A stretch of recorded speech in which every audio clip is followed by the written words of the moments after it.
এখানে দেখো আমি এক প্যাকেট দুধ নিয়ে নিয়েছি আর দুধটাকে ফুটিয়ে নিয়েছি। নিয়ে আমি এখানে ভিনিগার ব্যবহার করছি ছানাটা কাটানোর জন্য। আপনারা চাইলে লেবু ব্যবহার করতে পারো, অল্প দিলেই ছানা কেটে যাবে। একটু নাড়বো, গ্যাসটাকে এবার জোরে দেবো।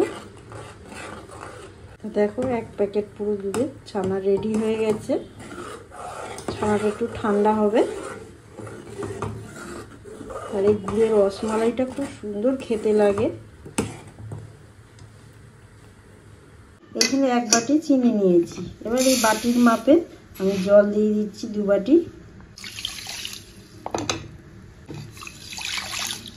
মোটামুটি 3 বাটি লাগবে, যেহেতু ওটা রসগোল্লাটা ফুটবে।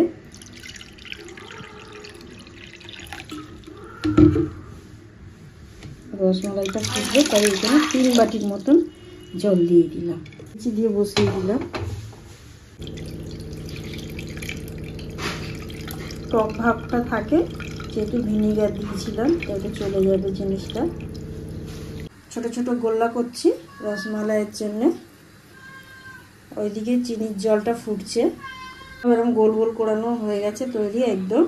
এটাকে ভালো করে একটু মেখে নিয়েছিলাম, এখানে বোঝাই যাচ্ছে। চিনির রসটা ফুটছে, আমি কড়াইতে দিয়েছিলাম, যেহেতু কড়াইটা বড্ড চওড়া তাই হচ্ছে না। এবার সব আমি দিয়ে দিচ্ছি। দেখো গ্যাসটা এই সময় একটু জোরে থাকবে।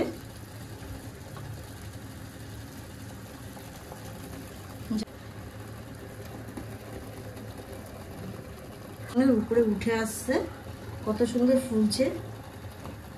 তা আমি এবার ঢাকনা দিয়ে কিছুক্ষণ রেখে দেবো, 5 মিনিটের মতন।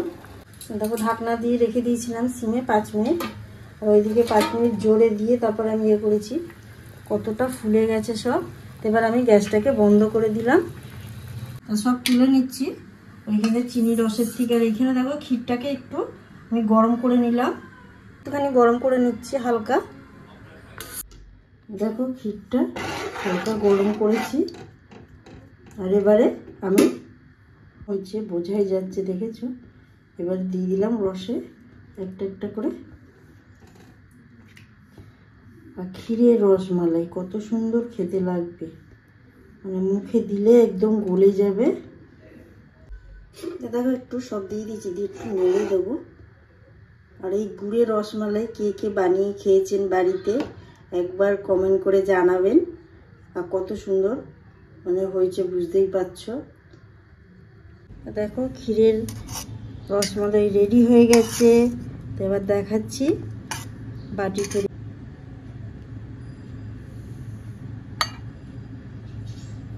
তো দেখো গুড় দিয়ে ক্ষীরের রসমালাই পুরো রেডি হয়ে গেছে একদম। কত সুন্দর লাগছে পরিবেশন করে। আর দেখে যদি ভালো লাগে অবশ্যই চ্যানেলটাকে সাবস্ক্রাইব করবে, লাইক করবে, কমেন্ট করতে ভুলবেন না যে কেমন হলো।